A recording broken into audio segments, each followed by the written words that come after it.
like I see you all. I know. It's the same thing. So I see people on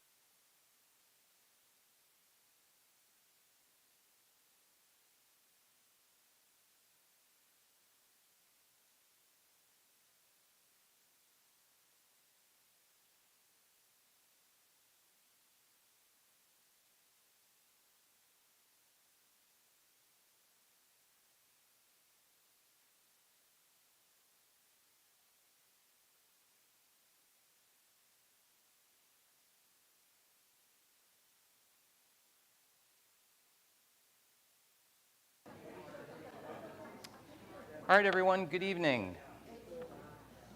Good evening, everybody, and welcome to this event, California After Roe, brought to you by Right to Life of Central California. I'm John Gerardi. I'm the Executive Director at Right to Life of Central California, and I will be sort of hosting this evening's event.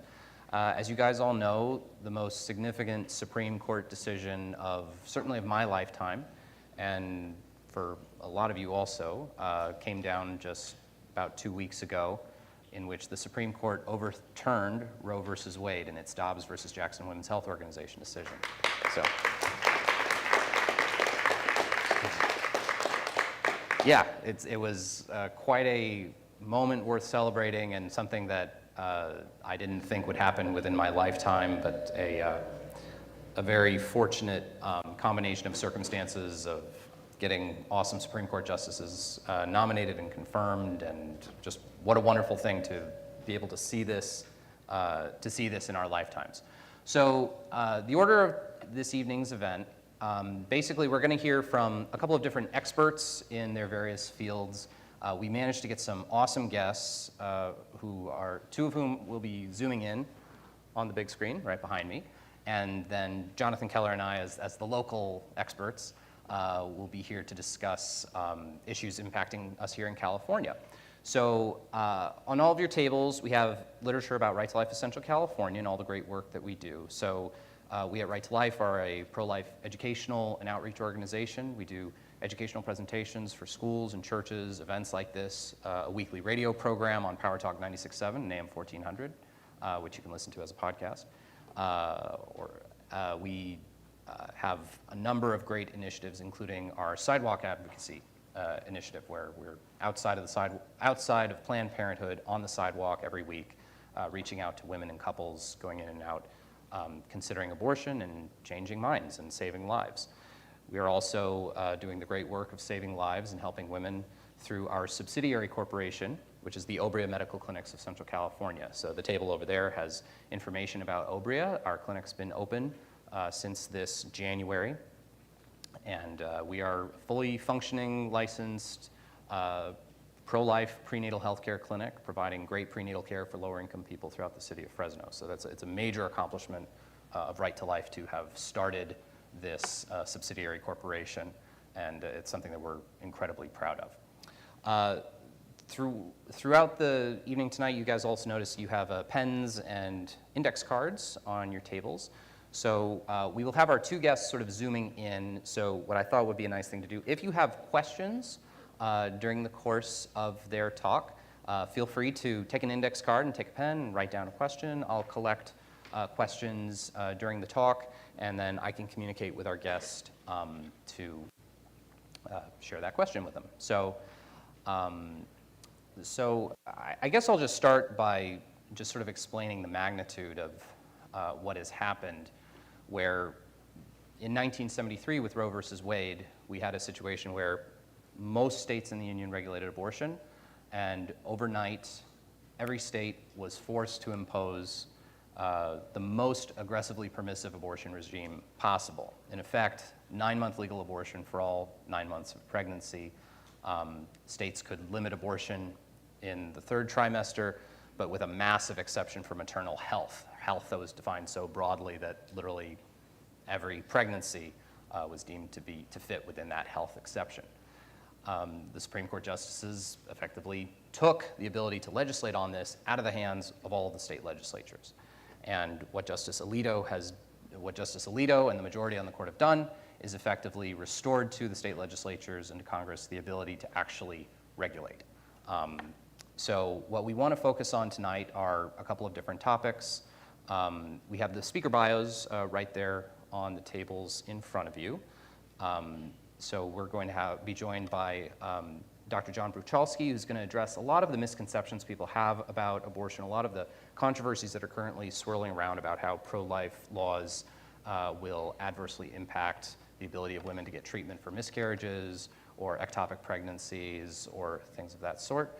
We're going to be joined by Sherif Girgis, who's an associate professor at the University of Notre Dame Law School and a former clerk of Justice Alito, who's an absolute academic superstar and a rising star in the legal field, who will be discussing the Dobbs case itself. I figure who better to discuss it than one of Justice Alito's former clerks. And then Jonathan Keller and I are going to discuss the looming challenges that we face in California from a legal perspective and some of the on-the-ground good things that we're seeing right here in Fresno. So I'm going to ask if he's, Sherif's here? Dr. John's on, okay. All right, well, that's a little out of, okay. All right, well, I think then, I don't have his bio right in front of me, but I'm going to steal one from the table. And here we go. Okay, here we go. All righty, so we're going to start by hearing from Dr. John Bruchalski. Dr. Bruchalski is a board-certified OBGYN who graduated from South Alabama School of Medicine in 1986. He is the head of the Tepeyac Clinic in Fairfax, Virginia, which is an incredible pro-life prenatal health care clinic that is serving, that has served thousands of women. I think actually one of my very good friends from Notre Dame, he actually delivered her baby, so I had that personal connection. She said he was the absolute greatest doctor she ever met. He like prayed with them and he's just an absolute wonderful doctor. He has recently been honored. I can hear you okay. He has recently been honored by the University of Notre Dame, as I hear his voice coming in. He's recently been honored by the University of Notre Dame with the Evangelium Vitae Medal, which is a medal that, an honor that the University of Notre Dame presents to individuals who have excelled for their work in the pro-life field. So it's with great pleasure that I'm going to throw it to Dr. John Bruchalski, who will be addressing some of the common misconceptions about pro-life laws and the impact on maternal health. So, Dr. Bruchalski, welcome. Hey. Hey, John, good to be with you tonight. All right. All right, well, go right ahead, doctor. You're good to go, so. Sure, Johnny. I just wanted to say from the depths of my heart that it's great to be with you here tonight. I'm so grateful for you to offer this invitation to me. I really believe that you are related to that New York Yankee manager that really had some talent when I was growing up in North Jersey. But from across the country, John, I've been a fan of Obria and Miss Eaton, and of course, Right to Life. They've provided always throughout the decades a much needed service for education and encouragement in the movement. I've always said that we were the medicine of the movement, but what you represent is the encouragement, especially in a state that has, I believe, has lost its mind regarding elective abortion on demand throughout birth. It also impacted myself. What often gets lost in this debate is that elective abortion happens to real people, real human beings, the unborn, teens, adults, and the ripple of that procedure ending the life of the womb and the mother. I performed elective abortions for the audience information over the first 2 years of my residency. And over the time that they occurred, they really, really and truly hardened my heart. And the question that I came up with, if abortion was so good for us, why do so few of us provide it? And if it was really great health care, why don't more of us do it? Well, that hardness of heart for all of us, John, causes us to have a deep down feeling of the humanity of the fetus and the brutality that close quarter death involves. There's many ideologues in the movement on either side, but there are so few men and women called to the arena that Teddy Roosevelt talked about. I believe that this Dobbs moment of what you're participating in, it can be very healing and healthy for so many of us, patients, providers, parishioners, pastors of all stripes, because we have to look at the new language and look at this reality in a fresh light.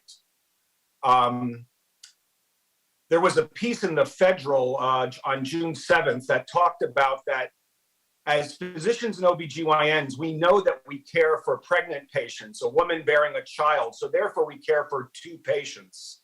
And I want that to be a theme going forward, not because it's a book that's coming out that I wrote about my conversion called Two Patients, but it's the reality of what real medicine is for pregnant women.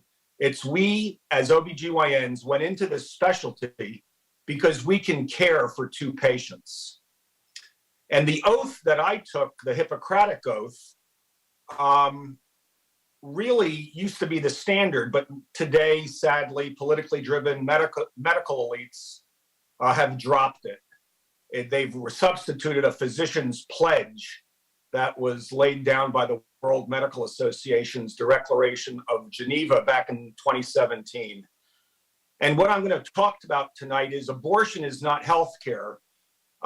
We're hearing about, oh, there's going to be criminalization of miscarriages and ectopics, and sick babies are going to need abortion, and there's just not going to be anybody to do that. Well, we know that when we care for pregnant women, we are caring for two distinct patients. We are surrounded through the American Association of Pro-Life OBGYNs. It's our duty to protect and preserve the lives of both patients whom we care for. And our patients place their trust in us to recommend what is best for them, regardless of current political or cultural trends. And that's the biggest difference, John, and the audience that I'm speaking to. Abortion, the elective abortion, that is the direct killing of the unborn fetus, the unborn child in the womb of its mother, is never part of a medical profession that is for life.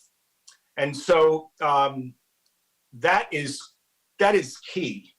And so what I want to be clear about is that abortion really, this abortion treats no disease present or process, and it carries significant harm. But what I want to cover today is several things. One is, I want you to know where and how we practice life-affirming medicine. And our experience over these 30 plus years has brought about four of the issues I want to talk about tonight. One is the concern that doctors will be prosecuted for treating miscarriages and ectopics. Two, that we always need elective abortion for adverse perinatal diagnoses. Three, that back alley abortions will make a return. And four, that medical abortions are really the way to go. And today they are the most common abortion procedure and process, mostly across the country. So part one is, for a few minutes, I just want to talk about Tepeyac OBGYN. We are very, very similar to the Obria project. They have Obria, we have what we call Divine Mercy Care. Tepeyac OBGYN is a not-for-profit medical practice in Northern Virginia, right outside the heart of darkness of Washington, D.C. And it's the physical expression of my change of heart in medicine.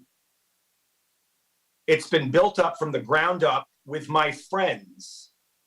We've made every mistake possible, but this industry, our practice serves the Northern Virginia area. Oh, this is great. Thank you. And we've made every mistake possible, and we are still here right this very moment after 28 years of making these mistakes. And we are thriving with doctors and midwives and a staff. We are trying to meet the needs of those suffering in our community. People demand, as you all know, trust in their medical professionals and competent medical care. And we absolutely never knowingly do harm to any of the two patients that we care for. We've cared for tens of thousands of patients over the 28 years. And it was mostly spread by word of mouth. So we are all practicing life-affirming medicine. This means caring for two patients when a woman is pregnant, bearing a child. Now, we all know in this room here tonight that the Guttmacher Institute talks about the reasons why women seek elective abortion. And it's been our experience and the experience of 50 years of federally legalized elective abortion. It's really about the coercions of fear, finance, family, disgust, shame, anger, that present women with abortion, that present women with the option of abortion as, quote, their only option. And now what we're seeing is, as they've tried to make elective abortion good medicine, they begin conflating terms. And I think that we have a real opportunity here to speak the truth here. What I want to talk about is that we have two principles. One is life-affirming medicine, and that's the medicine of this pro-life movement. It's the science of the art of caring for the two patients. And that occurs in any clinical setting. Medicine as mercy, which is what Divine Mercy Care helps us with, is the comprehensive, deeper dive into the causes of women why seek abortion and attempting to address those deeper issues in a practical way. Because these issues, as all of us know, evil runs through each and every one of our hearts. And I say this with all humility because I performed abortions and I did them for really good reasons. A woman's life was in jeopardy, a woman's social life, educational life. There were many fears and anxieties about the possibility of genetic anomalies. Doing the procedure over time brings you face to face, heart to heart, through the arm into the chest. We suffer post-traumatic stress, post-abortion syndrome, us physicians who provided the service. Very similar to those women there who suffer the same. And that medicine as mercy is when you try to serve the patient. So the first part I want to say about our practice is that we're an almshouse. We provide this OBGYN care to the haves who have insurance and the have-nots. That's our reality in Virginia. However, we also include the community to help us serve that portion of the least of our brothers and sisters. Very, very important. We also provide alternatives to the chemical pollution of a woman's body through fertility awareness-based methods of child spacing and child achieving. What's fascinating is that we also started a perinatal hospice program that we titled the Kristen Anderson Perinatal Hospice Program. That's named after the daughter who died tragically early in a car accident of my first longtime partner, Dr. Marie Anderson.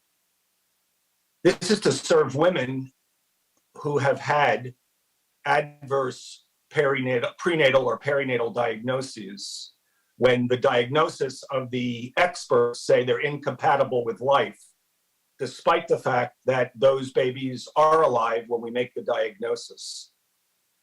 There's a lot of difficulty there, and I can tell you that by doing them both ways, when we aborted those fetuses in the first 2 years of my residency, and then how we utilize the womb as a hospice, it is much better the second way. Moms want to spend time with their sick children, and we have found that that has been incredibly helpful. We also participate with the Abortion Pill Reversal Project out of the southern part of your state. I hear I'm speaking somewhere maybe in Fresno, and not only is it a place of triple D TV programs of good restaurants, but I believe with all my heart that this is also a nidus, a place of real excellence in life-affirming medicine. What has the challenge that you all have faced politically in that state, really. So this abortion pill reversal is an active part of our practice. What's amazing is that we have been taking care of ectopics and miscarriages and chorioamnionitis, which is the infection of the membranes of the pregnant uterus. We've treated polycystic ovarian syndrome with good alternative medicine, with excellent medicalized medicine. We've treated endometriosis right alongside our life-affirming colleagues across the country. We've also had a mentoring program here with visiting students and peers to show them practically how we do this. We're going to continue to do that at Divine Mercy Care, but we've had people from all over the country and even some places in the world. Several folks from Ireland have come to work with us to see how we've done this. So, but what I really believe that it's what makes us unique. I really want to say to you that I think what makes us very unique is our ability to partner with the regional pregnancy centers. There are many medicalized pregnancy centers out there, but really few doctors who really embrace them, their patients from beginning to end of pregnancy and then afterwards. We're absolutely about partnering with them because they've provided an incredible service over the 30 years of my life. And I wanted to tell your audience, and I see you here on the screen, that can you imagine my psychosis in my residency? In one room, I had a patient who didn't want the pregnancy, and I was just delivering the fetus, aborting the fetus early. And in the very next room, at the same age, we were trying to save the child because of the mother's desire that she wanted, the child was wanted. At that same time, as I was doing that in my medical practice, I was driving to the beach down in Virginia Beach, Virginia, near Norfolk, the southeastern corner of the state. And believe it or not, I was working at a pregnancy center, a pregnancy resource center. And Tom Glessner literally in my living room on a napkin talked about NIFLA and his idea that you could medicalize a pregnancy center. At that moment, I was not fully pro-life at all. I was doing abortions during the day in my residency, but at night working in this pregnancy center. So anybody out there, and the reason why I'm going through this long introduction to talk about the medicine is that it was people like you in the Right to Life movement that prayed and spoke to people like me. What you're doing here today in the 6 to 9 o'clock hour out there on the West Coast, you have made a difference in people's of like my life.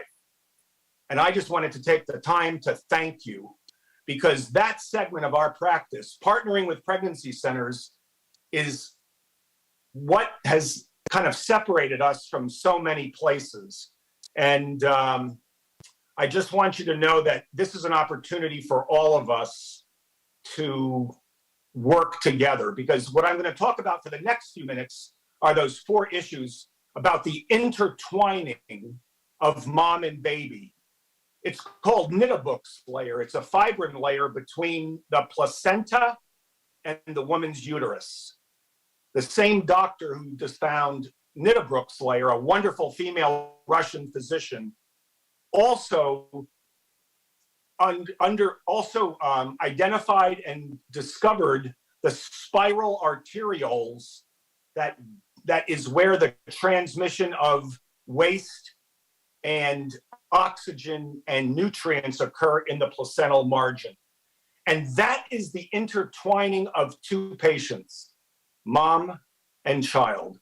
So going forward, I've had the privilege of getting to know the work of Dr. Jerome Lejeune, the father and scientist and the almost Nobel laureate who found the extra chromosome of Down syndrome. He taught me that you must always hate the disease and love the patient. That's the practice of medicine, while realizing that we should never fear medicine, but the folly of mankind thinking elective abortion is healthy for children, born and unborn, women, mothers, families, and communities. I want that to sort of be the kind of the framework for what we do. I also want the framework to be Bernard Nathanson. I actually had dinner and lunch with him twice in my lifetime, and he taught me about the early days of aborting America, that many of the data was really, it was all about obfuscation. It was all about pushing at the Achilles heel of the right to life movement. You know, your state legalized it before Roe, and he was very, very helpful and insightful at a time in my life in the early, mid, I guess, 90s that I met him. So the confusions of our day, and there's going to be four. One is doctors will be prosecuted for treating miscarriages and ectopic pregnancies. This is pure fear-mongering, absolutely fear-mongering. It's trying to make it sound like elective abortion is really a typical medical procedure done. Well, it's not.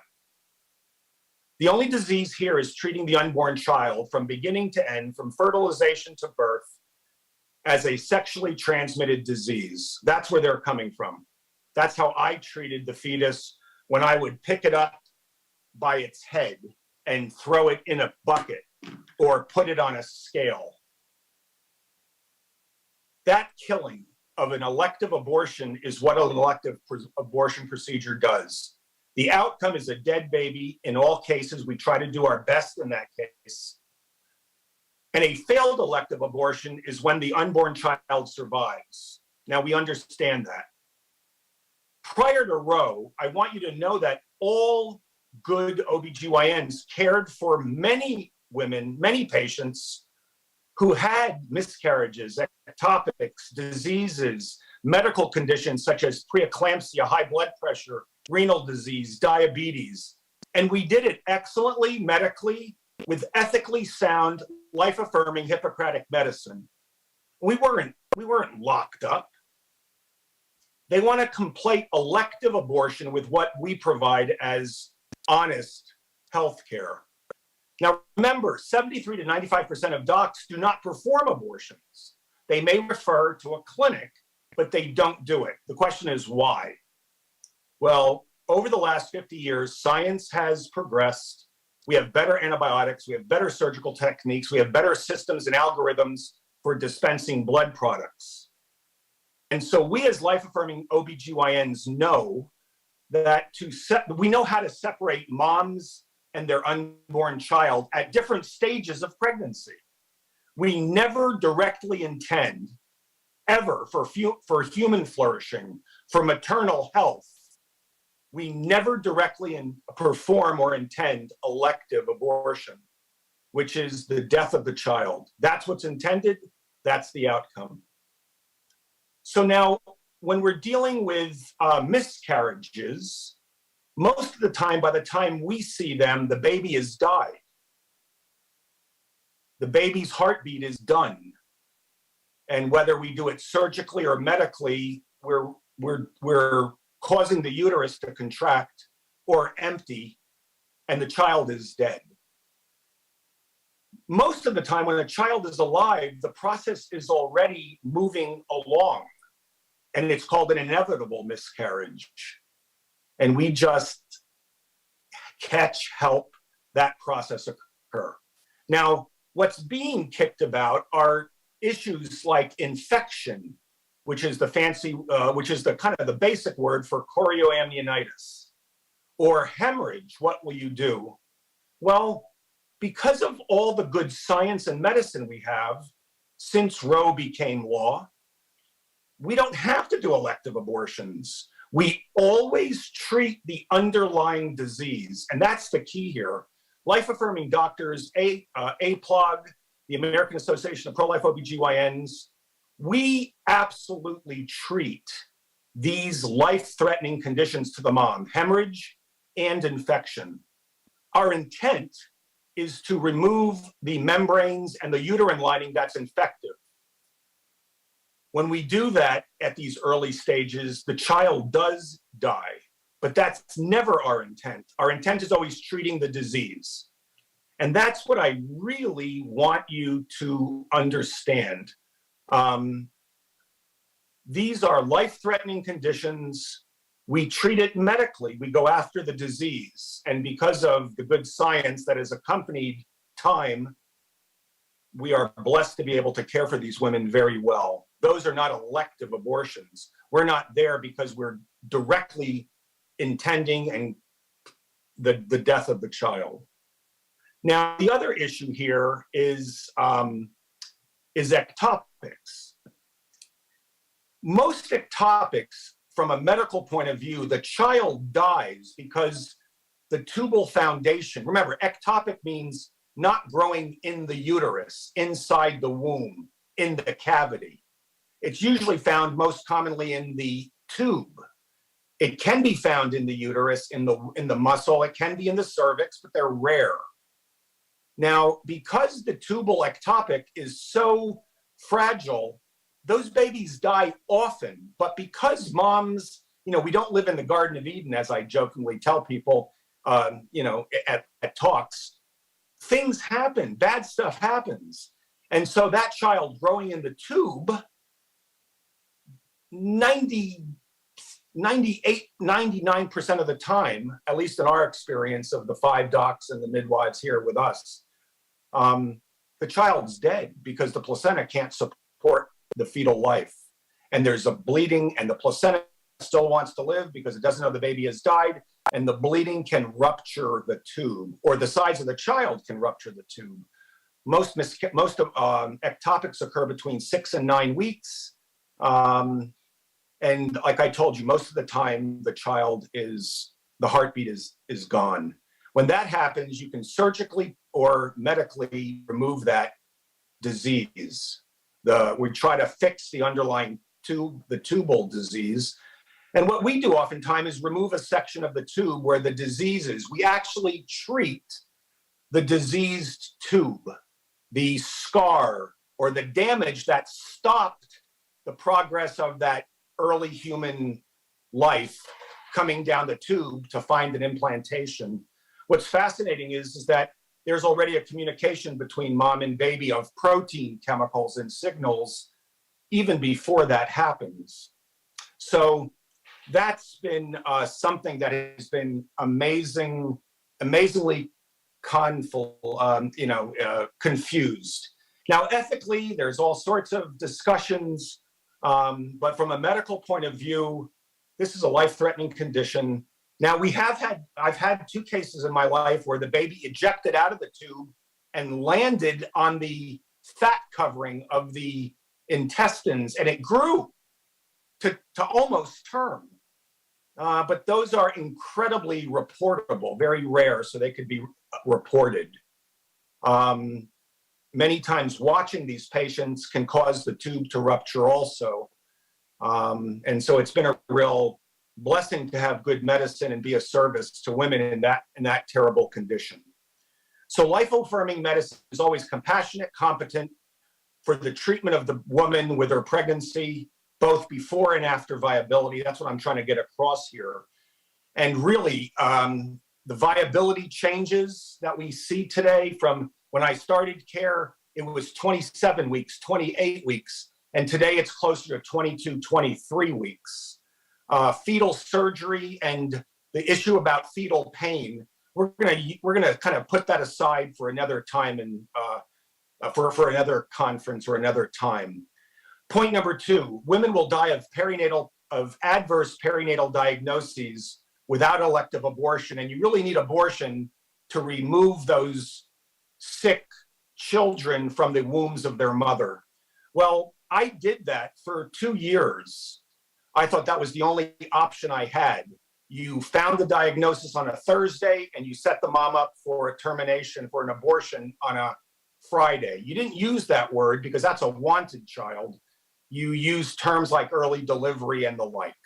And so one of the most fascinating parts about this is that I found a great maternal fetal medicine doctor out of West Virginia who wrote an excellent article in our literature about perinatal hospice, where you allow the child to grow to spend the time in the womb of its mother, because that's really the only time the mom's going to have with a live child.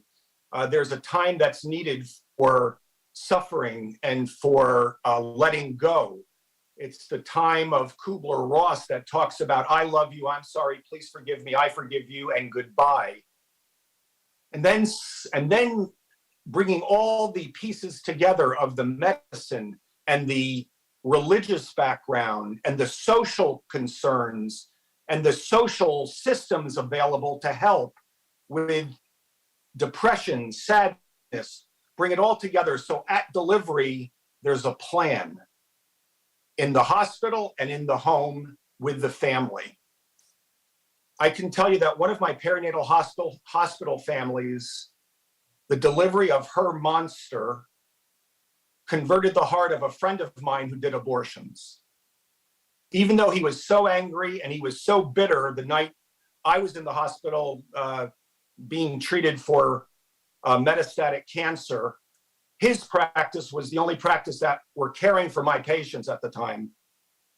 And he delivered an anencephalic, a baby without a brain or a skull, or most of the brain and most of the skull, had a very cute eyes and a face, but he delivered it vaginally so the parents could celebrate the birth of their daughter and the life of about 13 minutes. He was irate. 5 years later, he came back to me, gave me a picture of Dubrovnik, and he told me there was more love in that room than any of the patients that he cares for.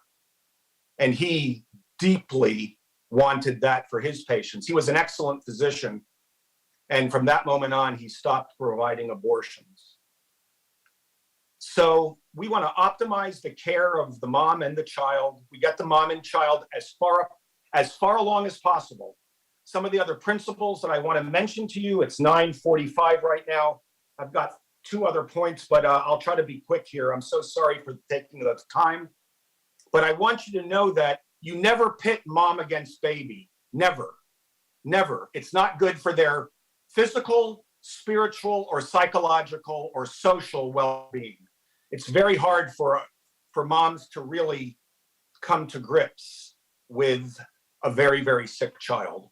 So this idea about returning to back alley abortions, really at this point, I want to talk about 2 points. One is that Chile legalized abortion and then made it illegal. And believe it or not, when they legalized abortion, both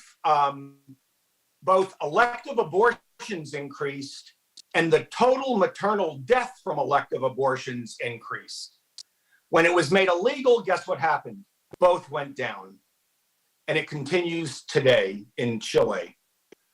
Also, I want to talk about this movement in America on maternal mortality. It's been going down for quite some time, decades, in fact, long before Roe, because of antibiotics and blood products and skilled birth attendants. And I want to tell you, and systems put into hospitals. It is an issue, it is a problem, but it's been moving in a good direction. However, in America, since 2000, it's been going back up. Maternal mortality is deaths of moms per 100,000 live births. In 2000, it was about 19 per 100,000. It's now 24 to 25 per 100,000, an increase of 27%. Why? What happened in 2000, folks, in my profession? Well, that was the year that mifeprex and misoprostol, the chemical abortion procedure, was brought to bear. Now, I don't know if there's a causation there, but I do know, period, that we need to look into this. Absolutely, we need to look into this. We also need to look into why ACOG has always supported why have they always supported abortion? And lastly, the last bit is this idea of chemical abortions. They're now the majority of abortions done in most places. And what I want to tell you is women are going to, this DIY, do-it-yourself abortion is going to happen in beds and in baths and on toilets. It's going to happen in bedrooms and bathrooms, and it's going to be a bloody sight. And if that's not the cause of post-traumatic stress and post-abortion syndrome, I don't know what is. Remember, 1, it's do-it-yourself. 2, it's done at home. 3, it's telemedically, so there's no face-to-face, heart-to-heart. The counseling is virtual. 4, there's no screening for domestic violence. There's no screening for Rh disease. Rh disease is a lab test. We don't need to do that anymore. But domestic violence is often body language. And I'm going to finish up here because 50% of women don't know the gestation of their child. They don't know their menses. They don't know when their last period was. So how can they know how far along the pregnancy is? What I want to end here with is that this is the new coat hanger abortion. This is the new destruction of the heart and soul of women. They're going to be delivering these bloody contents in the privacy of their own homes. And 1/3 of women over the gestational age of 13 weeks will have a significant risk for hemorrhage. And so that's the end of my presentation. I just wanted you to know, thank you so much for this opportunity. And John, thank you so very much. Yeah. Well, no problem, Doctor. And I hope you have, we had 1 or 2 questions from the audience. Linda, if there are any other audience members with questions, maybe we can have someone from Right to Life come gather them up, maybe Linda. So one of the questions we had, Doctor, was, I don't know if you have time maybe for a minute or 2 to talk very quickly about your conversion, which I read a little bit about, and it's a pretty inspiring story. We had a question about sort of how you handled, in your conversion experience, how you sort of came to terms with the reality of having done abortions yourself. Oh, wow. Might be a little rough. I knew California was on the cutting edge of things, but I didn't know it was my cutting edge. Yeah. My conversion, I grew up in a great family. I'm a Polish kid. I grew up in North Jersey. My daddy was from Baltimore. We loved the Baltimore Orioles, the Baltimore Colts. And I grew up in a great Christian Catholic family. Tremendous. We said the rosary every morning for the conversion of Russia and for the end of abortion. So when I was 13, I remember my dad pulling into the parking. And this is going to be in my book, Two Patients, that's coming out, I think, through Ignatius this fall. But I want you to know that he said, "Oh my God, Johnny, it's Black Monday." I had no idea what it meant. And little did I know that as I went to high school and college, I believed that women needed to be in control of their fertility and their lives to the extent of the exclusion of the pregnancy. It was just tissue. It was really not a person. And by this point, I was born in 1960, folks, and I wanted to be the best abortionist I could be because my dad taught me that you can't be an ideologue. He was very pro-life, very pro-God, very in love with the faith, the church. He loved the Constitution. He hated Marxism. We used to hide Hungarians in our house for a few days during the 70s, during the revolutions from Yugoslavia and Hungary. That's how much we cared. And so I went to residency believing that I wanted to be the best abortionist I could be because I believed that's what brought women health. While I was there, a wonderful physician, Debbie Plum, who I'm going to visit next week for the first time since she stopped me, delivered a 23-week infant, and she said, "Damn it, Bruchalski, stop giving me tumors." And I looked at her as if she was crazy. "What do you mean tumors?" She says, "I'm busy trying to rescue this baby that was over 500 grams. And damn it, son, you didn't do a good history. This baby's further along. You aborted a viable pregnancy, but you were so concerned about aborting the child and giving the woman what she wanted because of patient autonomy. We'll talk. You can't not monitor and kill these kids and then call me in to try to resuscitate them. That's like treating this patient of mine as a tumor. Oh my God. She was 5 feet away from me, a brilliant young neonatologist. I had to rethink my position at that moment because she confronted me. Well, guess what? It's the same distance across the border between Oklahoma and Colorado. In one state, it's a felony, and in one state, it's good until the baby's born. And if the mom doesn't want it, you can still kill it. Oh my Lord. My encouragement is that this distance, this honest reality might make us question. So I questioned. And at the end of the day, she said, John, I know you're not Catholic. You go to this evangelical pregnancy center at night, and I think you're nuts. I think you're psychotic. Well, I was. But she says, you need to go to Medjugorje. And I just know that in my Catholic tradition, my life changed there. And the Mother of God is appearing, and I knew you were Catholic, blah, blah, blah. I said, no, I'm not there. The church I'm going to is a wonderful evangelical place. I just don't do that anymore. Well, a few days later, my mom calls up and says, hey, John, what are you doing for Christmas break? Do you want to go to Medjugorje with me? Well, turning down a trip to Dubrovnik? No, I'm not going to do that. So I went with her to humor her. While I was there on the hill, I had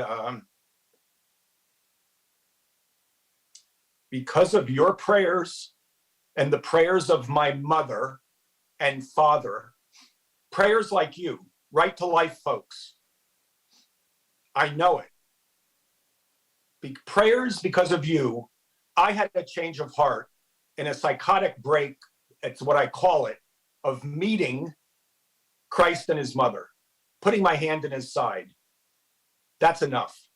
I came down off that hill, and when you say about coming to grips with God's mercy, once again, I know this is right to life, but I'm just telling you, instantly, I saw the truth of the biblical foundation for the Catholic Church's teachings. Biblical foundation. I felt so loved by Christ. I came down, and even though I had not been practicing for probably a decade, I went to confession.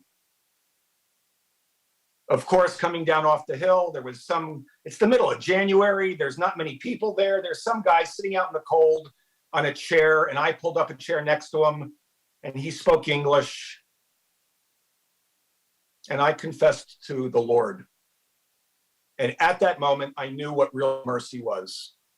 I was going to cry from that moment on because of sadness that I didn't love him as much as he loved me.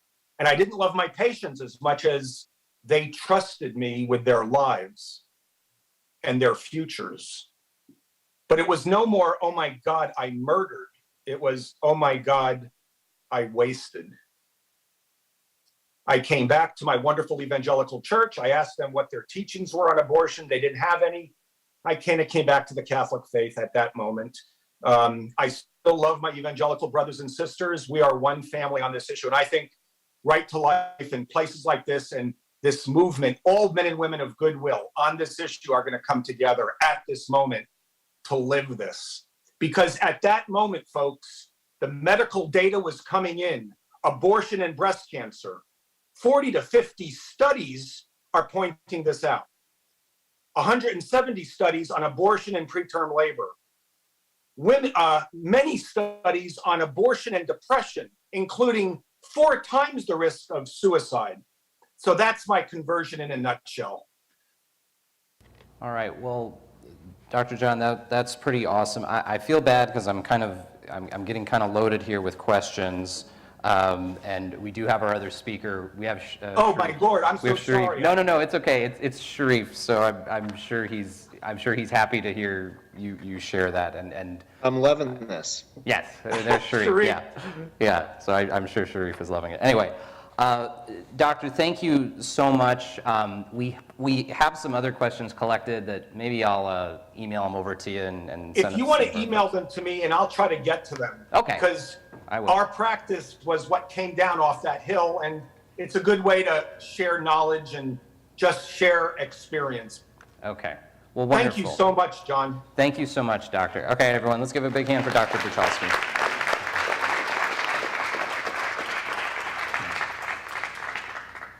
All right, coming up next as we finish fixing up our Zoom, we realized we needed to update to the fancier package.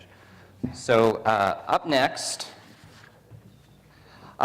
we are joined by a really special guest that I was so excited to get, Sherif Girgis. So Sherif and I met, I was friends with Sherif's wife, Gabrielle Girgis. Gabby is a scholar in her own right who has her doctorate in political science from Princeton University, and Sherif and Gabby met there. Sherif is an absolute rising superstar in the legal academic field. He's an associate professor at the University of Notre Dame Law School. Prior to joining Notre Dame, Sherif practiced law at Jones Day in Washington, D.C., where he focused on appellate and complex civil litigation. That's stuff that you don't give to dummies. Before that, Sherif served as a law clerk to Justice Samuel Alito on the United States Supreme Court. And Sherif has the distinction of being a Supreme Court law clerk who did not leak any drafts of his boss's work, as far as we know. So I don't think Sherif is the guy. So it was the leak that happened 2 months ago was a couple years after his time. So. He also clerked for Judge Thomas Griffith of the U.S. Court of Appeals for the D.C. Circuit. Sherif has his J.D. from Yale Law School. He's working on his Ph.D. in philosophy from Princeton. He was a Rhodes Scholar. So, you know, he's a real slouch, Sherif. So I'm so excited for him to be here and to speak with all of you. Sherif is an absolutely brilliant legal mind, and I thought, well, who better to explain the Dobbs case to all of us and break it down for us and explain what it meant than someone who actually clerked for Justice Alito himself. So without further ado, Sherif Girgis, let's give him a warm round of applause.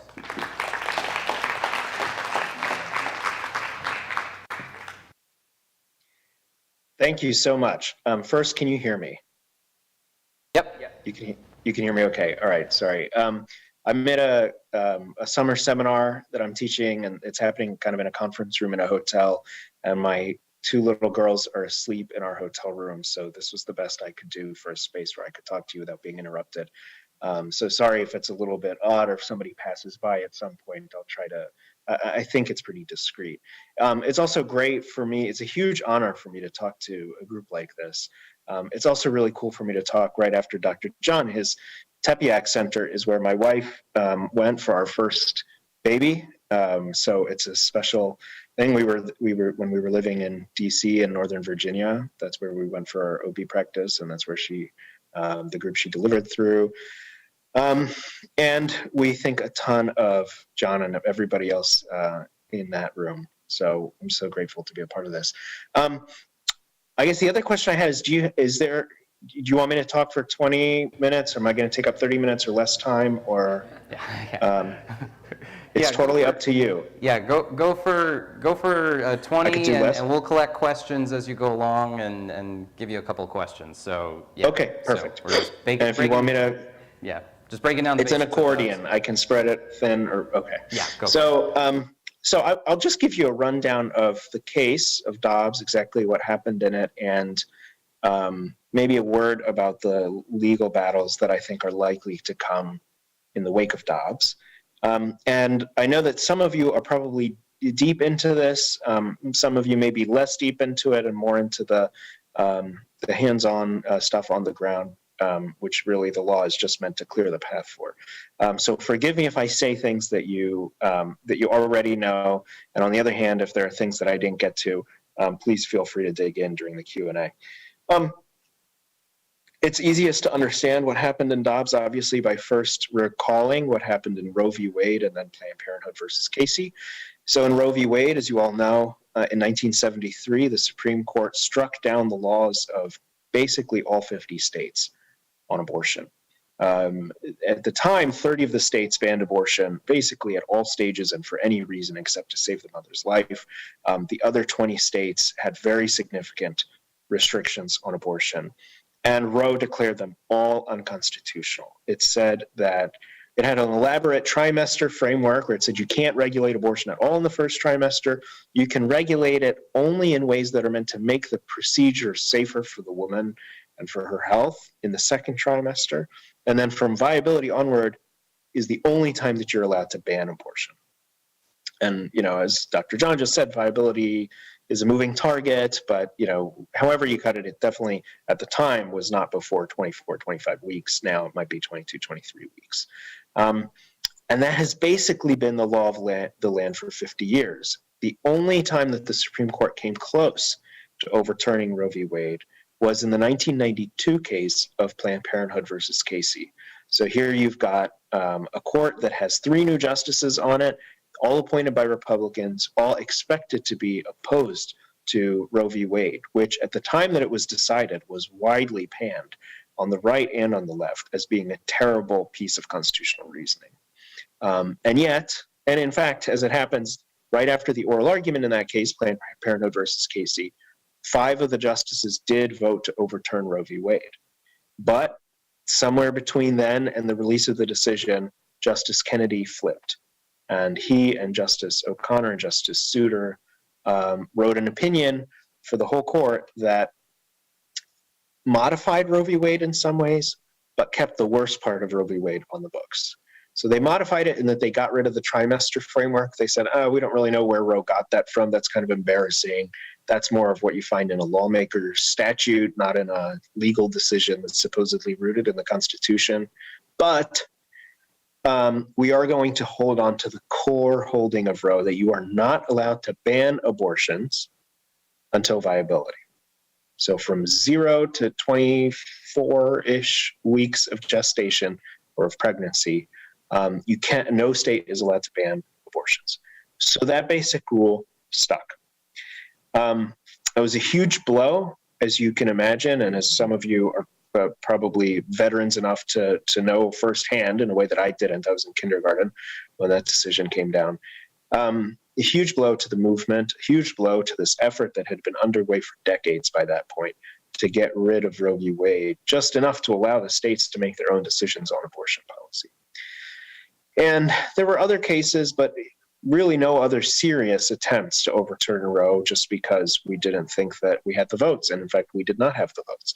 The most recent decision on abortion before the currently composed court was in June of 2020, June Medical Services, which was a case where the court was faced with regulations of the procedure, requirements for credentialing, requiring providers of abortion to have credentials at local hospitals so that if there's a complication, there can be continuity of care at the hospital.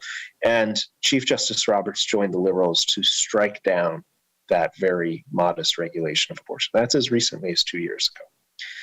In the summer of 2021, or rather about a year, right after June Medical, actually, so right after that huge defeat, Mississippi files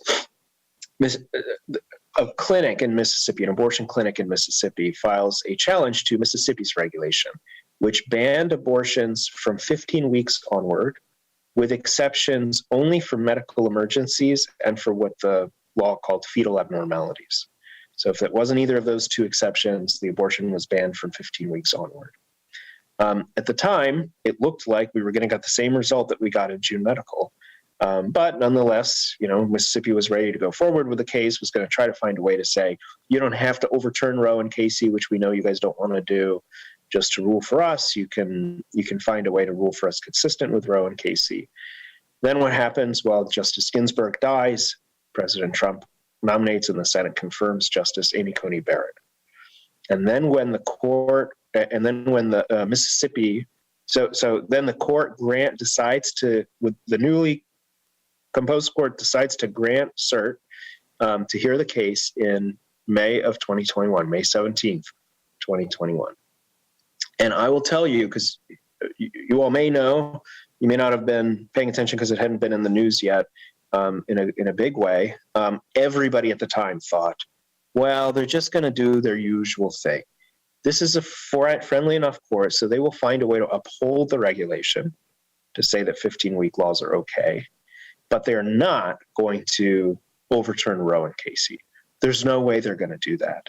In fact, when Mississippi finally filed its brief for the case itself, making its argument in defense of its law, asking for the court to overturn Roe and Casey, when that was its lead argument in its brief, I know for a fact, I'm not going to name names, I know for a fact almost every elite conservative in legal circles told them they were crazy, that they were asking for trouble, that they were actually inviting the court to smack them down out of anger that they had asked for such a big thing.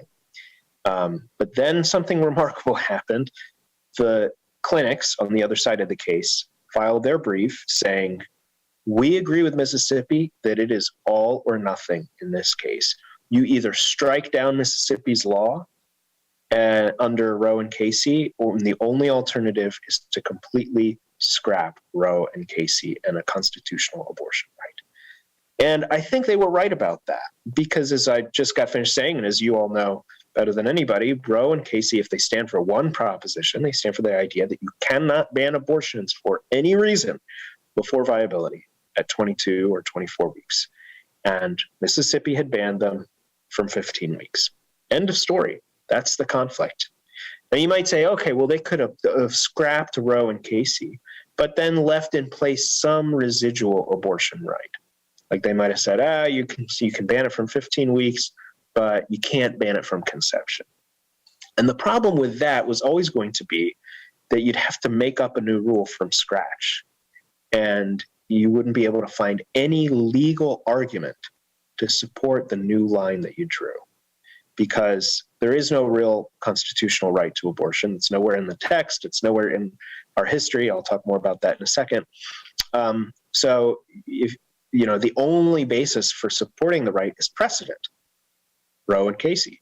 But if you're going to try to draw a line that isn't supported by precedent, 15 weeks instead of viability, you're not going to be able to cite Roe and Casey. But if you can't cite precedent and there's no other legal source to cite, you're just going to have to make it up. And I thought, and it turned out to clearly be the case, that this court would not be comfortable just making it up. That the legal conservative movement, thanks in no small part to the pro-life movement, had gotten us to the point where we had a court that wasn't willing to make these things up. So as it happens, oral argument seems to go in favor of Mississippi, and then, as you all know very well, the court did overturn Roe and Casey in full and send the issue back to the states. So what was its analysis? Because it's worth knowing, since you might be on the defensive about this as you engage in discussion and debate about this. I think it's a completely knockdown argument. So the court just begins by saying, look, abortion isn't mentioned in the Constitution, which means that if there is a right to it, it's an unwritten right. But how does a court get to decide which rights are unwritten rights that can still limit the state's ability to regulate? Well, there's a test. There's a very well-established test in precedent. And it is the test that was identified in a case called Glucksberg in 1997, but Glucksberg was drawing on many decades of cases before that. The test is pretty simple. It says, we're not going to recognize an unwritten right to an abortion unless such a right is deeply rooted in our nation's history and traditions. What does that mean? It means that even though the people didn't explicitly adopt this right by, adopting a constitutional amendment that says there is a right, when they adopted the 14th Amendment, the amendment that guarantees to everybody due process of law and equal protection of the law and the privileges and immunities of citizenship, which is one of the amendments after the Civil War, when it adopted that amendment, the people implicitly incorporated this unwritten right because they had been recognizing it all along.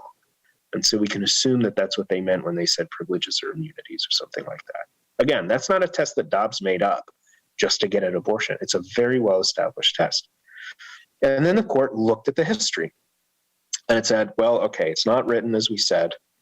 Was there a history of protecting access to abortion?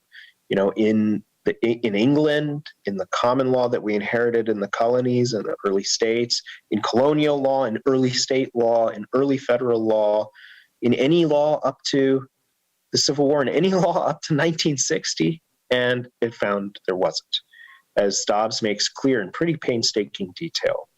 From the very dawn of the common law that we inherited in England, so, from the 1100s on to 1960, there is not a single, so it's over 700 years, there is not a single English case, there's not a single state case or federal case or statute or legal treatise or even law review article going out on a limb that ever gave any hint of a right to abortion. On the contrary, at all stages at common law, this is the law that was created by the courts in England, and again, we inherited here in the US, at all stages, abortion was treated as unlawful. And that meant different things at different times. For until about the middle of the 19th century, what that meant is that from quickening onward, around 15 weeks onward, abortion was a crime. But even before quickening, when it wasn't itself a crime, it was still regarded as unlawful. And what does that mean in practice? Well, there's something can be unlawful without being a crime. You could be subject to civil penalties for it or something. Well, in this case, it was treated to an even more significant penalty, which is that if the mother died, however accidentally, when someone was performing an abortion, even an early pre-quickening abortion, the person performing the abortion would be on the hook for murder, even though murder normally requires intent to kill, because what they were doing was unlawful to begin with. So this is called the felony murder doctrine, right? If somebody's robbing you and you die, however accidentally, the person robbing you is being really careful not to kill you, but he caused your death anyway, he's guilty for murder because what he was doing was unlawful to begin with. So we're telling him he's going to be on the hook for murder if you end up dying. Abortion was a felony, was like a felony in that respect at common law at all stages. Beyond that, by the time you actually get to the ratification of the amendment that is supposed to have implicitly recognized a right to an abortion, the 14th Amendment, all the states, more than 3/4 of the states, had expanded the criminal penalties for abortion to apply from conception onward. So you had 28 out of the 37 states by the end of 1868, the year that the amendment was ratified, banning abortion at all stages. Those bans expanded and spread until by 1960, all but 4 of the states had banned abortion at all stages for any reason except to save the mother's life, or in some cases, prevent life or serious bodily injury. And then until right before Roe, you don't even have legal commentators suggesting anything else. And then Roe itself relies on basically debunked and falsified history, not from a historian, but from a guy who had written 2 papers on history and who was himself the general counsel, the lawyer for NARAL at the time. So it's completely debunked, and history that was soon debunked. It had not been out long enough for anybody to critique it when Roe relied on it, but very soon it had been completely demolished and was shown to be just manifestly false. In fact, it later emerged that Jane Roe's legal team, in internal memos among themselves, admitted that this history was all made up, but that they said, but it gives us the veneer of scholarship and it has the right ideological valence, so we'll stick with it. So that was the court's analysis in Dobbs. It said there's never been a historically rooted right. On the contrary, this supposed right has been banned at all stages in every location except to save the mother's life. So of course there's no right to it, and Roe's reasoning was very poorly done. It rested on mistakes and irrelevancies and so on. And for all those reasons, there is no constitutional right to an abortion. The case for sticking by precedent, which is our normal practice, does not apply here because of how poorly reasoned Roe was, because of how immediately people could adjust to take account of any changes in the law. So they don't have the kind of reliance on the precedents that sometimes makes us hesitate to overturn precedent in other cases. Reproductive planning could take immediate account of any change in abortion laws, quote from Casey itself that Dobbs adopted in its own voice. And for that reason, we're going to restore what's called rational basis review to abortion laws, which means that you don't have any special hurdle to clear.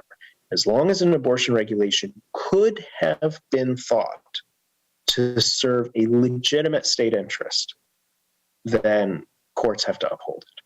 What does that mean concretely? It means that, and then the court lists what it counts as legitimate interest. It says the protection of prenatal life at all stages of development. So notice they said prenatal, not just fetal. So lower courts can't say, well, embryonic is different, that's too early. No, embryonic or fetal. At all stages of development, not just all stages of pregnancy. So you can't say, oh no, from implantation you can ban it, but not before then. And it also says other legitimate interests include, making sure that procedures are safe for the mother, making sure that fetal pain is avoided, making sure to protect the integrity of the medical profession, so having, certain requirements for abortion providers, if you're going to allow them at all, and banning discrimination based on sex or race or disability. So these states that have banned, abortions procured because of fetal diagnosis or something like that. So that's a very sweeping rule. It requires states to uphold abortion regulations in every case. The only arguable exceptions are for life or serious bodily injury of the mother, because there is a deeply rooted history of allowing procedures needed to prevent maternal death or serious bodily injury. But every other abortion law that I can think of is going to be safe.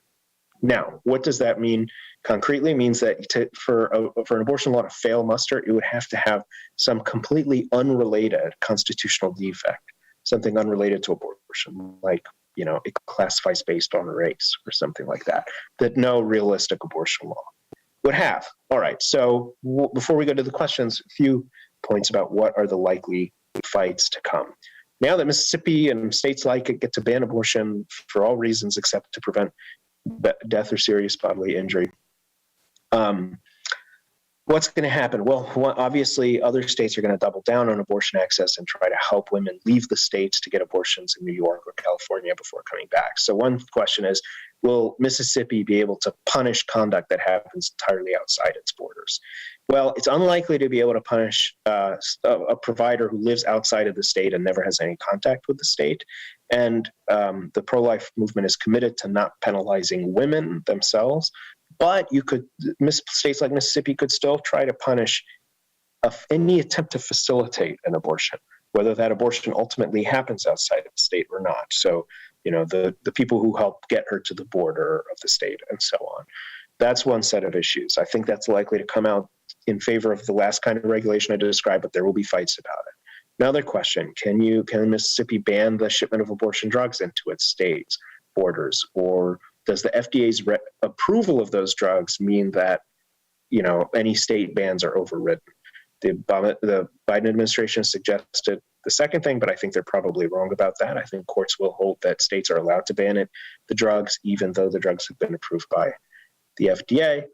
There are other questions like, what can Congress do about this? Can Congress preempt a state ban or require access or ban access? I think the courts are likely to hold that Congress can do that if it wants, but it's unlikely to do that in the near future. But those are the kinds of debates that we're going to see. The good news in the meantime is that Dobbs frees up the states in the most maximalist way you could imagine. All right, well, thank you so much, Sherif. That's awesome. Let's give him a round of applause first. So as we're gathering up questions, we had one question for the feed. I know Dr. Bruchalski talked about this, and he talked about it sort of from a medical perspective. I'm not sure if you have particular insight sort of from a legal perspective, but there's been a lot of debate surrounding the legal treatment of a lot of sort of fear-mongering from folks saying, oh, people with miscarriages are going to be prosecuted, people with ectopic pregnancies are going to be, the doctors won't do ectopic pregnancies. I think even AOC had this sort of argument saying that no one in the 1800s, when a lot of American abortion statutes were written, no one in the 1800s had ever heard of an ectopic pregnancy. I just want to ask, maybe in your opinion, if these things are actually legally severable, and if you sort of agree with, I guess, my contention, this is just a lot of fear-mongering. It is totally fear-mongering. The last thing that pro-choice advocates want to talk about right now is the mine run of abortion cases. So they try to scare us. It's a completely unfair reading of the statutes at issue.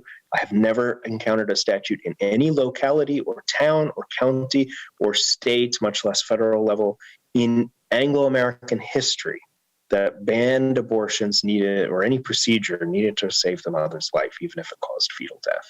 That was true then, it's true now. And as for the reasons I gave, there's also likely a constitutional right to those procedures just because there was such a deeply rooted tradition and history of protecting them. Now, should states make it very explicit? Yes, I think they should make it explicit to take away this talking point. But it's already there in the fact that the definitions of abortion emphasize that you're talking about procedures intended to cause fetal death or to induce early labor or something like that, pre-viability, when the child will die. And it's implicit in the fact that these statutes all exempt medical emergencies where the mother's life is at stake. Okay. So AOC proven yet again not to be the greatest legal commentator of them all. All right, well, Sherif, thank you for your awesome talk. We're sort of wrapping up our program. We're going to head into discussing some California issues now. So, say a Hail Mary for us in California as we're, oh, we do have one? Okay. Okay. I wanted a question for him and for the doctor. We got one question coming. The big knock that we get is that in rape and incest, and I don't think we stress enough that it takes 3 to 6 days for fertilization to occur. Right. So when somebody is raped, and if they get medical attention immediately, you don't have to perform an abortion, but you can prevent pregnancy. Sure. But I don't think we push that enough. But the biggest thing that they argue, the pro-abortion people push, is that there's no out for when somebody's raped, if there's Right. I understand. Yeah. And we'll try to address some of those questions, Doctor, when with Doctor. We'll, I'd like to yeah. I wanted to Yeah. speak Yeah. about that. Yeah. So I guess one of the questions we're getting from the audience is that I guess there are circumstances in which, conception after Rape. or after an instance When of rape. somebody's Okay. raped, Yeah. Okay. It takes 3 to 6 Yeah. days before fertilization. Right. So you can prevent the pregnancy, and that is not an abortion. Right. Yeah, so I guess there's some question, again, continuing with what you said, Sherif, that attempts to prevent pregnancy after, for example, episodes of rape or things like that are similarly severable from abortion, and they're not going to be touched by these. There had been some fear-mongering about contraceptive methods being about to be struck down by Roe. Yeah, there's a constitutional right to contraception that the court over and over said it's not going to touch. Justice Alito's confirmation hearing said those cases were rightly decided. Justice Barrett very strongly suggested those cases aren't gonna move. So that right remains protected, and I don't think there's any serious risk of the overturning of Roe affecting them. Okay. All right. Well, thank you all. Thank you again, Sherif. We're going to head into California stuff. No problem. Everyone, great. Good luck. Round of Thanks applause. for all your work. Yeah. God bless you guys. Thanks, man. Okay, we're going to move into, we've gone a little long with our program, so Jonathan Keller and I are going to come forward right now, and we're going to discuss. That's probably why they need a glass of wine. And that's why people need a glass of wine. So if any of you all want to stretch, stand up, stretch, grab a bottle of water, we're going to set up some chairs over here, and we'll very quickly go through California issues and wrap up the program for the evening. So anyway, we'll get moving with that over here. So we'll grab a couple of chairs.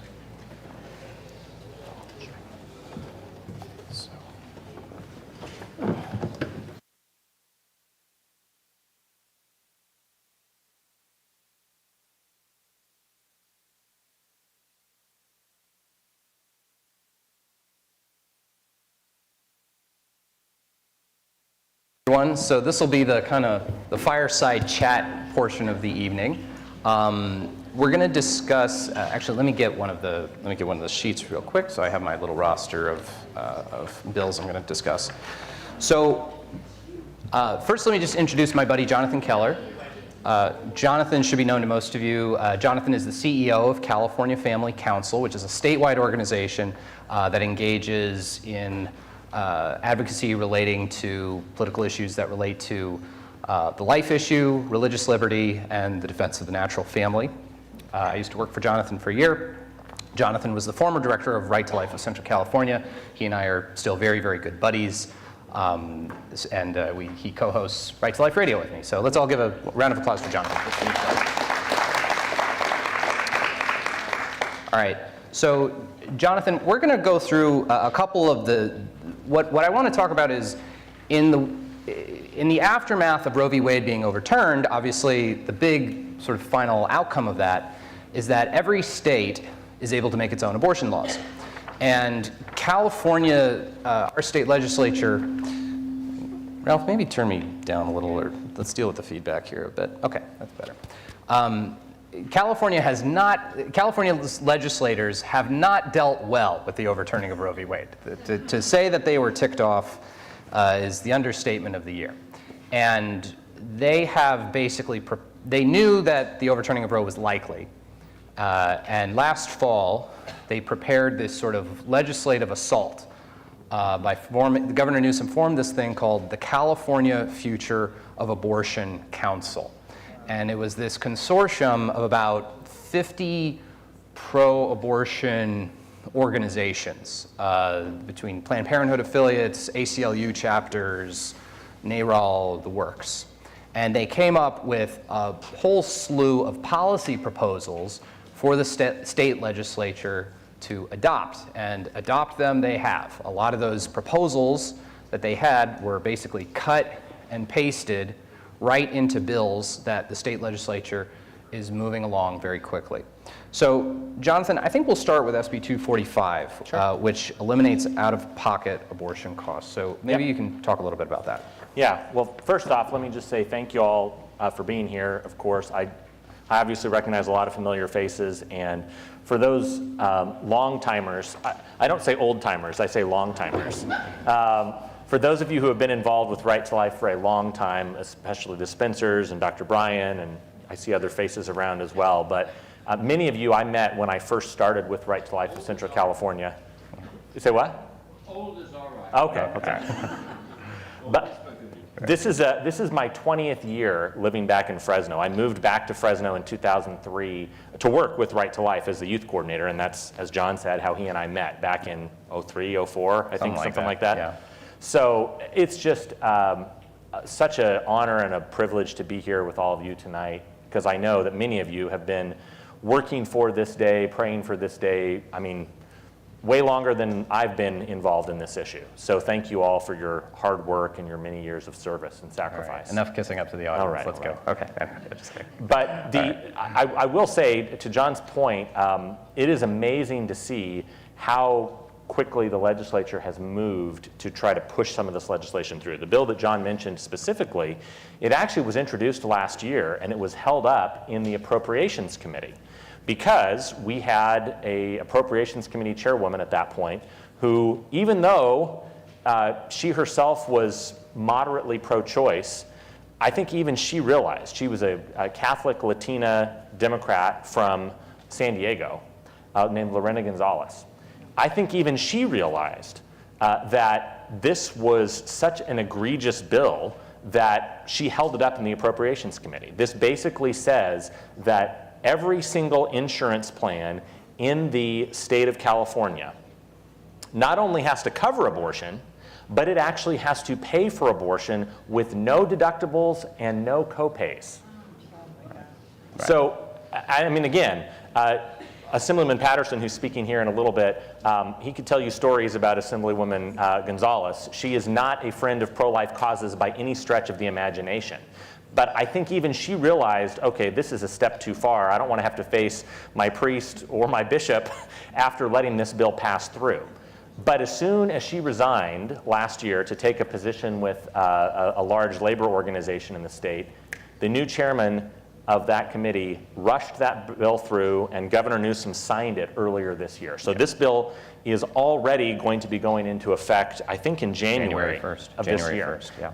Again, that means in January of 2023, I'll just show hands. How many of you have any sort of insurance plan in the state of California? Yeah. Whether it's Medi-Cal, Medicaid, Medicare, whether it is Blue Cross Blue Shield, Kaiser, whatever. Unless you are on a completely self-insured plan, if you're with any sort of major health care, your health insurance starting January 1st must cover elective surgical abortion with no deductibles and no copays. I mean, again, to what Dr. Bryan's point was and to what the doctor spoke about earlier, we're not talking about an emergency procedure to take care of an ectopic pregnancy.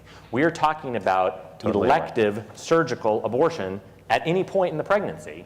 Has to be paid for by your insurance for free. Right. One of the points sort of to remember as we discuss all of this is that Medi-Cal, which is our state's Medicaid program, partially funded with California taxpayer dollars, Medi-Cal covers abortion. Our state dollars through Medi-Cal cover abortion. Not every state has that. When California tried to cut off that funding, our state Supreme Court said it violated our state constitution to even do that. Because that's how activist our state Supreme Court is. If you thought the court in Roe v. Wade was bad, come visit the California State Supreme Court. So in all these things, let's remember the public aspect of it. Any legalization of abortion in California, we're talking about publicly funded abortion, not just plain old abortion. The next bill, Jonathan, I almost feel like this is kind of the flagship measure that it's a little unclear, I think, how it's going to fit in with the governor's budget proposal, which didn't allocate a ton of funding for this specifically. But this is SB 1142, which we sort of have dubbed the abortion tourism bill. So, Jonathan, maybe let's explain what this is. Well, first off, John, I'll tell you, I've received in the last couple of weeks some very angry phone calls to our organization just for using that word, abortion tourism, because I think they recognize how egregious this is, and they don't like the implication that we're paying for this. But it's true. I mean, if you don't like the word tourism, okay, you can call it the abortion scholarship bill or whatever. But the abortion magnet program. Yeah, I mean, literally what we're talking about with SB 1142 is saying that any patient, any woman who decides that she needs an abortion would be able to have basically all of her costs paid for. If she lives in a pro-life state. If she lives in a pro-life state. So this is California basically looking at pro-life states that are going to outlaw abortion and saying, all right, how do we provide abortion to those people? Right. And there's an attempt, that's the most egregious part of it. It is bad enough that if you live in the state of California, we mentioned that one bill that is already in effect, well, that already pays for your deductibles and your copays. But this goes so far beyond that. You don't have to be a resident of California, as John was saying. You could be a person who's in Louisiana or Texas or Florida or Alabama or Oklahoma, anywhere in the rest of the country. And once you get to California, we will either pay for your airfare, we'll reimburse you for your airfare, we will reimburse you for your hotel rooms, we will reimburse you for, this is the amazing thing, if you live in a pro-life state and maybe they say, sorry, we don't cover choosing to fly out of state for a elective abortion, that's not covered as part of our generous time off policy.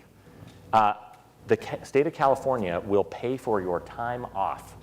They will reimburse you for lost wages. And then the most macabre part of this, I think, John, is the provision that it actually says many women, tragically, who get abortions already have children. Sometimes a justification that is used as, well, I already have a boy and a girl, and I just don't feel like I need any more kids. This will pay, under SB 1142, this would pay for child care for your existing children while you're having an abortion. I hate to be so dark on this, but literally it would pay for Planned Parenthood to potentially watch your two born children in one room while they're taking the life of their sibling next door. And that's what California legislators want to fund. Right. Now, it's unclear. I mean, the California Future of Abortion Council was estimating through this program. Right now, there are a couple tens of thousands of out-of-state people come to California for abortions, whether that's people from Arizona or Nevada or family, whatever. They're anticipating that number to jump to the hundreds of thousands of non-Californians who would be coming to California for this. Now, again, it's a little unclear how this is going to work between, it doesn't appear that Governor Newsom's budget proposal completely has full funding for this. Some of that's a bit unclear. But this is a goal of the pro-choice side. This was one of the flagship ideas for the California Future of Abortion Council. Again, I'm going to try and run through this somewhat quickly. AB 2223 is a measure that we've been following with great distress. This bill effectively makes it impossible or extremely difficult to detect various kinds of what I guess I would say infanticide or unlawful acts of perinatal death. So Jonathan, maybe you could explain some of the stuff that AB 2223 does. Well, this bill, I think, has had more energy and interest than almost any pro-life bill I've seen in the last several years that I've been with California Family Council. I know Right to Life brought a bus of people up to the lobby day we had in April. Essentially, there's a lot of misinformation and disinformation about this bill. If you go on the web and you try to search this, you will see that some of the articles that we've published and the stories we've shared have been fact-checked by multiple different news organizations. It's true that this bill has been amended, so there's a lot of back and forth about what this does. But essentially, what it says is that it dramatically changes the level of culpability or the level of potential prosecution for any abortions. Right now in the state of California, as pro-abortion as we are, we do have some very minor regulations. For example, you can't perform an abortion on someone unless you are a licensed medical professional. Well, this says, for example, that now if it is the woman performing a self-abortion, there is no requirements, there are no gestational age limits or no justifications that are needed. Right. And it also not only protects the woman, prohibits the law enforcement from looking into a self-managed abortion. It also protects anyone who assists the woman. Right. Now, so we're talking about people helping a woman perform an incredibly dangerous at-home abortion. In the one category of abortion that's illegal in California is an abortion happening after viability without a doctor saying it's medically necessary. So this is an at-home late-term abortion. No one's getting prosecuted for this. Even though it's currently illegal under California law, this would basically immunize, and not necessarily saying we should focus criminal prosecution on the woman herself, but on anyone helping her out. Yep. So whether it's a seedy boyfriend, whoever, yep. It's basically eliminating prosecution for that. I want you to speak, though, Jonathan, about the way it impacts investigatory officials, such as a sheriff or a coroner, who might be looking into a suspicious instance of perinatal death, so the death of a child around the time of birth. So this is the other big area. The phrase perinatal death was the thing that brought so many people out of the woodwork from across the state. At the lobby day in Sacramento, back on April 19th, there was over 2,000 people that came to the Capitol and spoke in opposition to this, because that phrase perinatal death essentially said it's very undefined in the bill language itself. It could mean potentially the death of a child up to 30 days after birth. And the question... So initially there was a very distinct concern, and I think to this day there's a concern Yep. that this bill is either explicitly legalizing infanticide, or through the ways in which it is changing reporting and investigation of suspicious deaths, that it will practically legalize infanticide. So maybe talk about, Jonathan, the way in which coroners and sheriffs are impacted. Well, and we all are very familiar with this in California, and especially under several of the last administrations nationally. You all have probably heard the phrase prosecutorial discretion.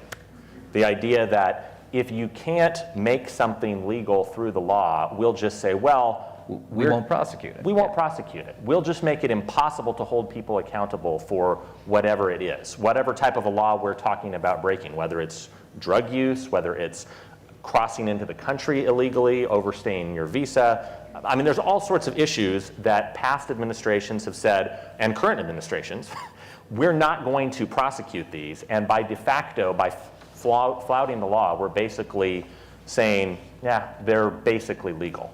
This goes a step further than that. It doesn't just say, well, maybe on a case-by-case basis we won't prosecute. It actually says that if a coroner, who in the state of California, usually that is tied up, in most counties it's the sheriff's office as well. So if the office of the county sheriff here in Fresno, the coroner's office, discovers a suspicious perinatal death. There's a child that has died. Again, going back to our example, let's say it's a child who was scheduled to be born and all of a sudden the mom does not go to the hospital, but she calls and reports that her child has passed away at home several days later, before she was supposed to go to the hospital. Well, if a coroner comes and he suspects that there is potentially some evidence of foul play, that coroner is prohibited from using that coroner's report for charging the woman, the mother, or anyone who has assisted her with any potential crime.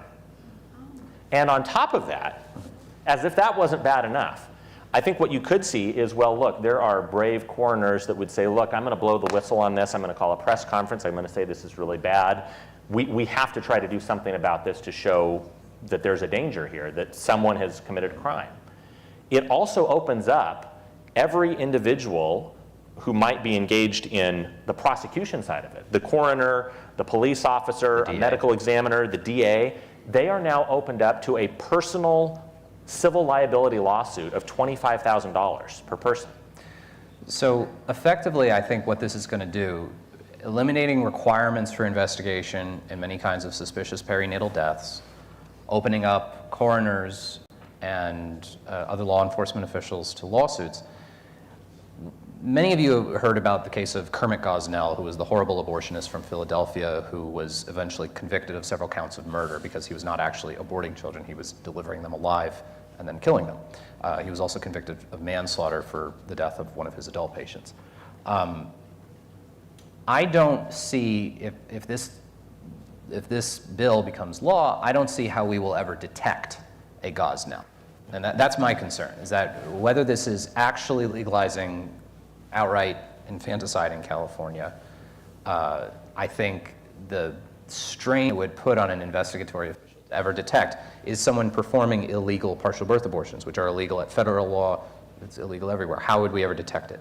I also wonder how we'd be able to detect certain kinds of fetal demise from certain kinds of domestic violence situations. I mean, if everyone's keeping their story straight, our coroner's going to risk a lawsuit, investigating certain kinds of perinatal deaths. So, well, and as an example, even with the tightened language says that you can't investigate a death from a cause that occurred in utero. Mm-hmm. So the author, when she was being grilled last week in Sacramento by State Senator Melissa Melendez, State Senator Shannon Grove, they were really pressing in on the author Buffy Wicks to say, how are there any real safeguards here? And she kept saying, well, look, this phrase, it's a cause that occurred in utero, so you can't, it wouldn't apply if, the parents smothered the child after birth. But John, to your point, exactly what you said, I mean. How would you find out? Number one, how would you find out? And number two, I'm sorry, folks, I know it's kind of heavy, but if you have an angry boyfriend who punches his girlfriend in the stomach at 8.5 months, that's a cause that occurred in utero. And if he intimidates her into saying, you don't say anything, you don't say how this happened, or I'm going to kill you, there's no recourse. There's no required coroner's report, autopsy. So I want to move to the last issue, which is, I think, most directly going to impact all of us, because we all are going to have the chance to vote on this in November. And that's Proposition 1. So this is, in some ways, kind of the granddaddy of them all. The state of so this is an amendment to the California State Constitution, a proposed amendment to the California State Constitution. And this is to put a legal right to abortion right in Article 1 of the California Constitution. Okay? So there are a couple of things about this that are, Jonathan, I think maybe we could talk about how this would change the law regarding late-term abortion in California. Yeah. Yeah. Well, currently, as it stands within the state of California, again, abortion is functionally legal through basically any stage of pregnancy, but with the exception, as John noted before, any abortion that is post-viability, which is about 24 weeks, 22 roughly. to 24, yeah. Any abortion that is post-viability, there does have to be a doctor sign-off and a justification for that abortion. Some kind of health reason has to be given. Now, the key exception here is not just a life of the mother exception. We're talking about a health reason. And tragically, throughout the country over the last 50 years, that health exception has been widened to include what they call familial health, financial health, emotional health. We're not talking about the woman may lose her life if she continues with this pregnancy. I mean, literally, if she went to a doctor and said, you know, I already have 2 children, I just really feel that this is going to be overwhelming for me. I'm going to have a hard time raising 3 children. Well, Mrs. Spencer, I think you could testify. Is it sometimes harder to raise more than 2 children? Sometimes harder. Actually, it's easier the more you Well, that's true. There you go. There you go. So anyway, the basic groundwork for the basic groundwork for abortion in California is abortion is legal up to viability, but it's only legal after viability for a health reason, as broad or loosey-goosey as that health reason is. This constitutional amendment simply says that the state shall not infringe on an individual's right to abortion. Pretty much full stop. It's very broad, it's very vague, it's very non-specific. And that is the big threat here, is that, one, it could be completely eliminating, this could be 100% full bore, without exceptions, legal abortion for all 9 months of pregnancy for literally any reason, any time, no questions asked. And again, let's remember the context. These are abortions that are state funded. These are abortions that are mandated to be covered by every insurance plan, okay? The other issue that Jonathan and I certainly think is troubling are ways in which this could impact religious liberty. Now, the problem, again, is that this is a very loosey-goosey bill. It's very vague in its language. It says no state action interfering with a person's right to abortion. A lot of the academic literature about state conscience protection laws in the last several years has turned very much against us in the pro-life movement. So I talk about this journal article all the time. Ezekiel Emanuel, how many of you remember Rahm Emanuel? Okay, some of you remember Rahm Emanuel, the former mayor of Chicago. Okay. President Obama's chief of staff. President Obama's chief of staff, he was the mayor of Chicago. Ezekiel Emanuel is his brother. And Ezekiel Emanuel wrote the Affordable Care Act. He wrote Obamacare. Okay, so this guy is a very heavy hitter in the realm of medicine and public policy. He is sort of leading this vanguard in saying that state restrictions, state laws that provide conscience exemptions for doctors who don't want to do abortion are undue burdens, are undue inhibitors to women's health care, that they unduly restrict women's ability to access health care. He made this argument in the New England Journal of Medicine, and this has been taken up by groups like the ACLU. The ACLU has been suing Catholic hospitals. The ACLU has been suing Dignity Health, which is the Catholic hospital chain that St. Agnes belongs to, for various kinds of things, including refusal to perform tubal ligations and things like that. Now that's a little separate, but it's on the grounds of basically by having your conscience exemption because you're a religious hospital or you're a pro-life individual doctor, you are denying this care. Well, I would say that the various articles, the various provisions of state law that provide this protection to doctors, I could very well see an ambitious ACLU lawyer making an argument to the California State Supreme Court to say, hey, these laws that we have on the books in California that say that Catholic hospitals don't have to do abortions, that say that Christian hospitals don't have to do abortions, that say that individual pro-life docs don't have to do abortions, that say that you don't have to do abortion as a condition of your medical school education or your nursing education, whatever. These laws are state action interfering with a woman's right to abortion. Maybe have someone who lives in a remote part of the state where there isn't an abortion provider around, make that lawsuit, have the ACLU take it to the California State Supreme Court. You think the California State Supreme Court is gonna, I mean, they're more activists than the Supreme Court was in Roe. So I find this Proposition 1 very disturbing. So let me give you, I'm gonna wrap up with Prop 1 and let Jim Patterson speak about it just a little bit. Assemblyman Jim Patterson is here with us tonight, and I'm going to give him a few minutes to discuss it. The way you amend there's a couple of ways to amend the California State Constitution. The way that this happened is 2/3 majorities of both the State Assembly and the State Senate passed this measure, and this November we will have the opportunity to vote on it, yes or no. So, needless to say, I'm saying no. Vote no, and this is going to be Prop 1. So it's the very first thing that's going to be on all your ballots. Jim Patterson is in kind of a unique position with regards to Prop 1. He was asked to be the official author of the no statement that's going to be in every sample ballot that Californians will see. He has asked me to help him with some of the drafting of it, and I was honored to sort of help him out. We're in the process of working on it right now. So Jim, why don't you stand up, Jim, and just maybe for a few minutes just let us know about it. So I think we can get Jim a mic. Yeah, come here, Jim. Right.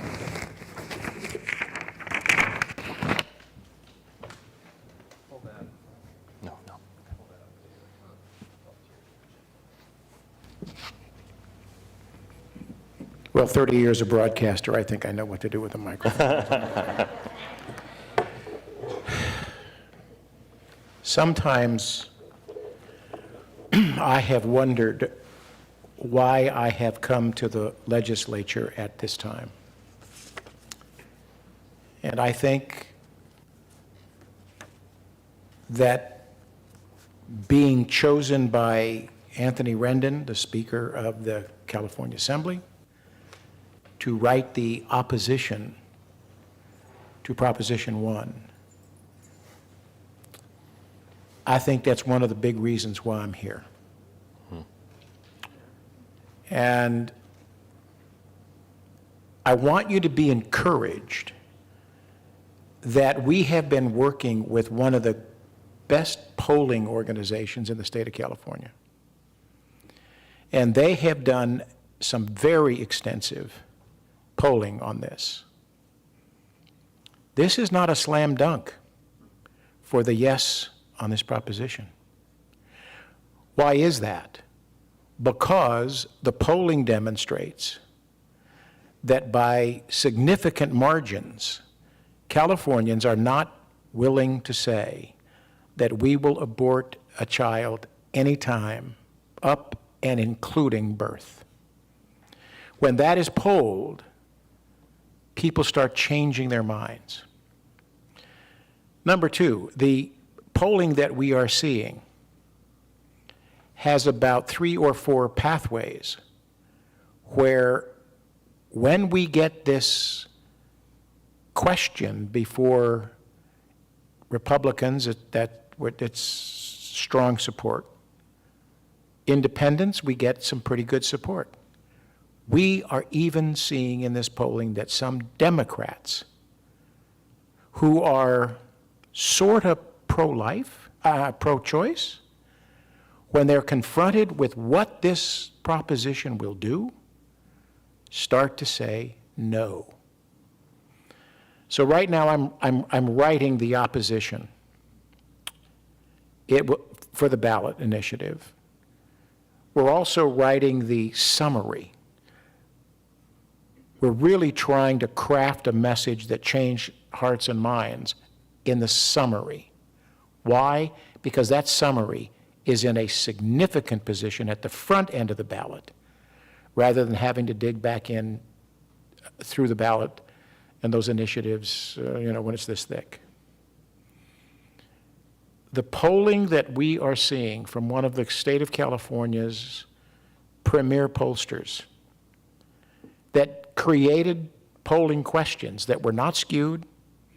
This was scientifically put together.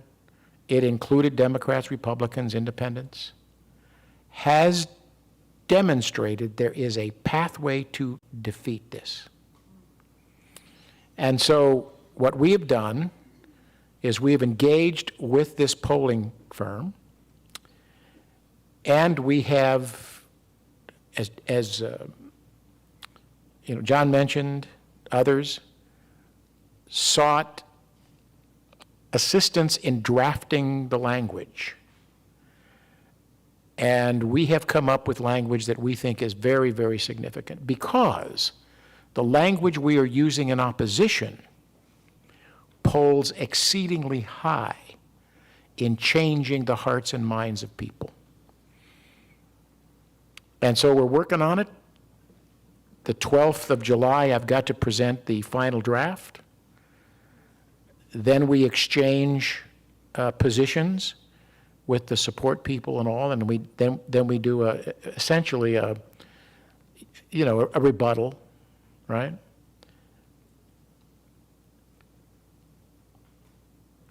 You know my story. Sharon and I have 3 children, all adopted, 2 of them from sort of, crisis pregnancies.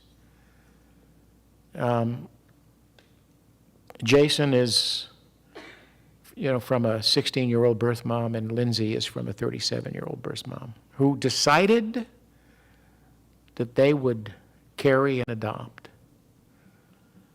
And so I've been a voice on the floor of the Assembly for a choice of a different kind.